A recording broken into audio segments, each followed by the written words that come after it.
Alright everybody, quick update for you. We're kind of making our way through Dallas here.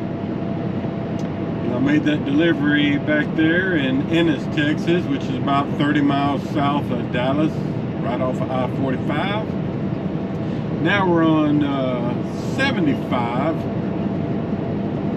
US 75, not I-75. And we're going to be picking up a load in McKinney, Texas. I think I've picked up at this place once before. And it's going to be a load of some what they call bushlings going up to Fort Smith, Arkansas. So I think I've done this trip before. So yeah, it's 10 after 9 on Wednesday morning. Been kind of slow as usual getting through Dallas. But we're about, I don't know, we're about 25 miles from the shipper, something like that. Should be there in a half an hour or so. I'll try to film some for you if I can. It's kind of a small place, as I remember. Kind of tricky getting turned in onto the scale and getting on and off the scale. Kind of a tight little place, but at least that's what I remember. Weather's great. It's a nice 61 degrees at the moment. Oh, I need to switch lane. Oh no, I can stay in this lane. I just see the sign. 75 straight ahead. Giving you a look of north side of Dallas. I tell you, this 75 coming through Dallas, it doesn't seem to matter what time of day it is. It's always, of course we're opening up good now, but for the past several miles it's been pretty slow. That seems to always be the case. Unless, you know, early in the morning. Like making this delivery this morning, you know, I left, I had camped out there in New Boston, Texas. Hit the road a little after 3. Got to Ennis a little after 6. So I was able to get around 635 south off I-30 over to I-45 without much trouble because it was still pretty early. Okay, more later. All right, folks. Just getting off the scale here at my shipper, McKinney, Texas. Got on the scale, checked in with the guy. I told him I've been here before, so it's basically going to work the same way.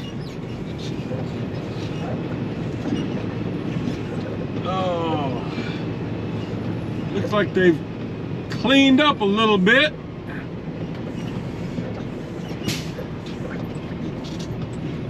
Oh, kind of rough, kind of rough.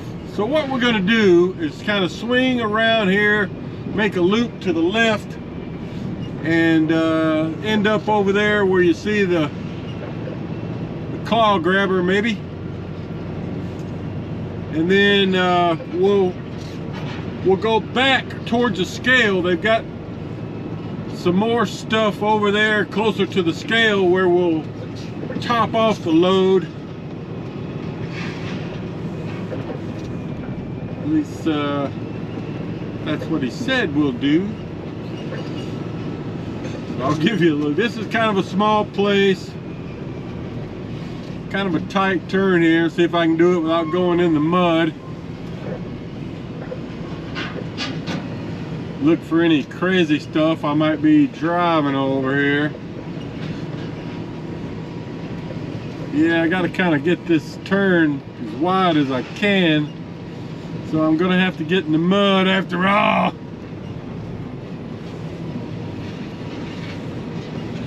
Oh yeah.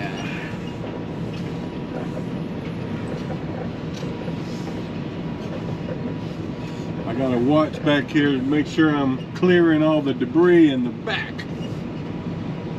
I'm more worried about the back than the front. I've still gotta take my tarp off and move my bows. I hadn't done any of that, so I don't know where he's gonna want me exactly. He's probably gonna have to move over here to the left. So I'm gonna wait here and I'm gonna go ahead and get my tarp moved and see what he wants. Okay, so there's my magnet crane loader there trying to get in position. They're in the mud. Oh man, what a mess, what a mess. Glad I didn't wash my truck.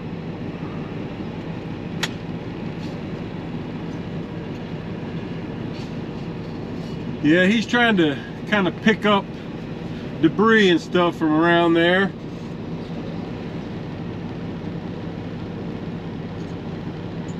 Because he'll probably want me to get the trailer over there as close as I can for loading.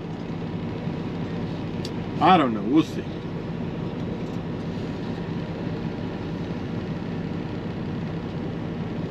Well, he's still... I'd gotten out to get my tarp rolled back, and then he motioned to me that he was going to be the loader, not this guy over here to the right. So I hopped back in the truck. So I don't know exactly where he's going to want me positioned.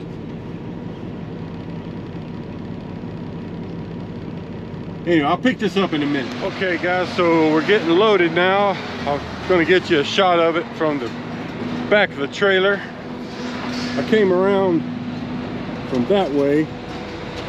Here's my loader up there. He's getting it from this stuff over here. I'll try to give you a look at through the back of the trailer. So it's gonna take a little bit.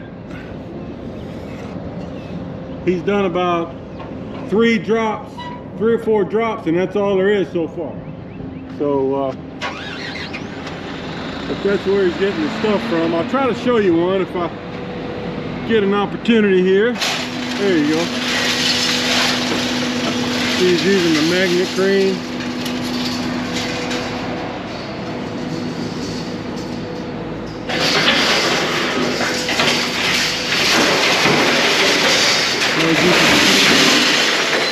As you can see, I had to move my bows out of the way, so that's how it works. Okay guys, so now we've moved from back there where we first got loaded to right here, and this is where they top us off from this stuff over here. Smaller, heavier material. When I first weighed out, I weighed 60,000 pounds, so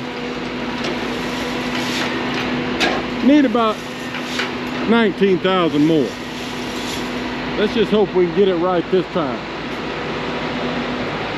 So the way my truck is positioned right now, kind of coming up this little incline, the scales are not going to read too good, but if I back up a little bit, it might work. I don't know, maybe this guy's got a good idea. Anyway, that's what we're doing here, trying to get it topped off right.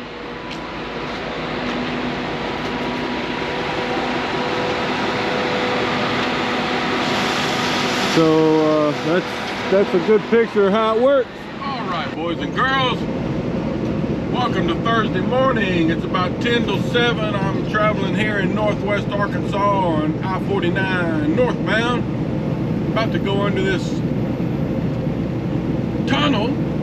It's called the Bobby Hopper Tunnel.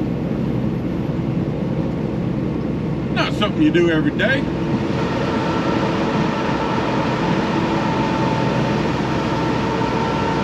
I don't remember if I talked about my next load or not, but they changed it up on me. At first, my dispatcher had told me I was going to go up to Rogers, Arkansas and get a load of ASR, take it to North Little Rock, which I did last week also. But then once I got empty, he changed it and said I'm going to Prairie Grove, Arkansas, which is not too far from Rogers, to get a load of tire chips. I've picked up at this place, I think, once. Been a long time. And it goes down to southwest Arkansas. So, you know, I'm about 40 minutes from my shipper. Stopped back there in Rudy and got fuel, because the route I'm going to be taking to get down to southwest Arkansas from up here, there's not many places to stop and refuel. Hardly anything. So I wanted to go ahead and get fuel. Yeah, nice weather day. Supposed to be anyway. Just giving you a shot of the northwest Arkansas terrain. Pretty country up here. We're only about, I don't know, there's Devil's Den State Park, a sign for it.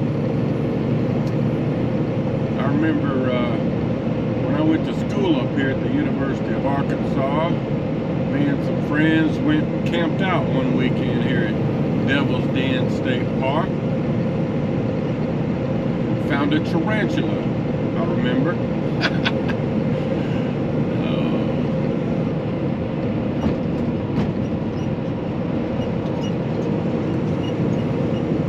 But yeah, we'll only be about maybe 25 miles, or currently we're only about maybe 25 or 30 miles from the University of Arkansas up in Fayetteville,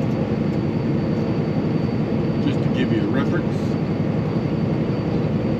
Okay, well, I'll try to show you some of this. As I remember, they'll be kind of using a front end loader to dump tire chips into a hopper that will actually convey the tire chips into the trailer. So it's different than any other places I've got tire chips from. Usually they just dump them in with a front end loader, but this place actually had a conveyor system that drops them in. So a little different. I'll try to show you some if I can. All right, everybody. I think this is the way into my shipper here.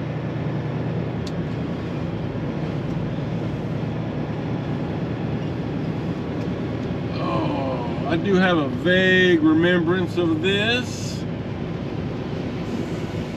Trying to remember where the scale is. Okay, so I think I have to check in here at this building. So let me go in here and see how this is supposed to work. All right, so I checked in, and about to scale in here, she had to explain to me they got a new system here for scaling in, where you basically, you see they got a little unit up here where I'll have to kind of punch in some information and log in my weight and whatnot. And then I'll be going around there to the right to find the load area. So let me try to get checked in here. Okay, well, that was easy enough.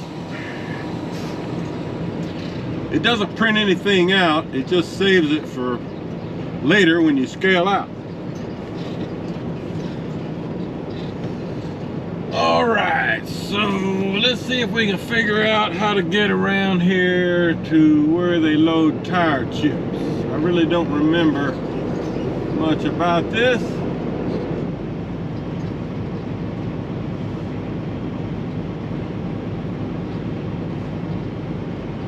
Okay, I see it over here to the left. So we're gonna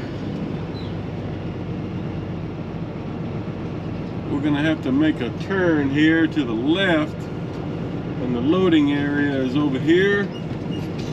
I can see it.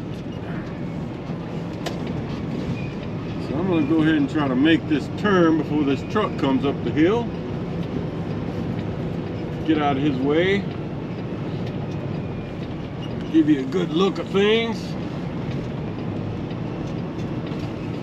Yeah, hopefully we can get the load right the first time so we don't have to turn around off the scale back there and come back down here. So what I remember coming here before is I'm gonna have to pull up here and then back under this big conveyor you see on the right.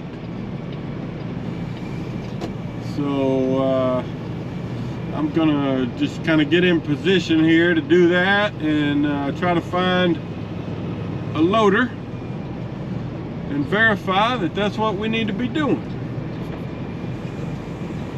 Okay guys, so the guy just pulled me up, honked at me where to stop, and you can see, hopefully I'm in the right position, but the guy in the loader is over there ready to start putting some on. So I'll try to show you some once we get started. Okay, so yeah, I got out and talked to the loader, and he had me pull up and scoot over more toward the conveyor. So there we go.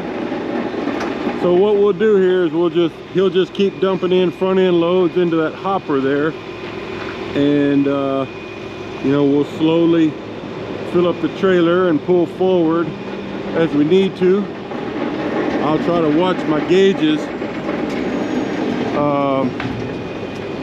try to get it as good as we can, and then I think I have to go around here and turn around and go out. I don't think I can go out that way. So you can see the loader putting in another little scoop. I'll give you another shot of this, then we'll look at it from back here. It's a little scooper, easy. Well, at least we got it pretty well in the center.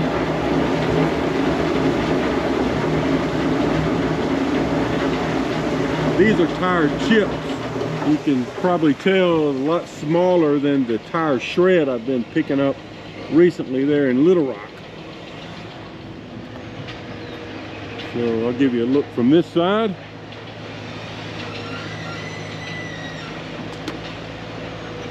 Beautiful weather day.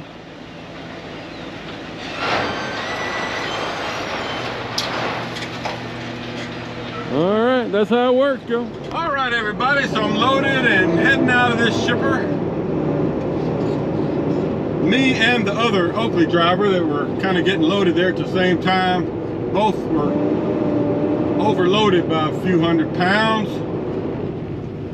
In my case, about 500 pounds. So went back and opened up the little chute in the back door and unloaded some. So let's hit the road.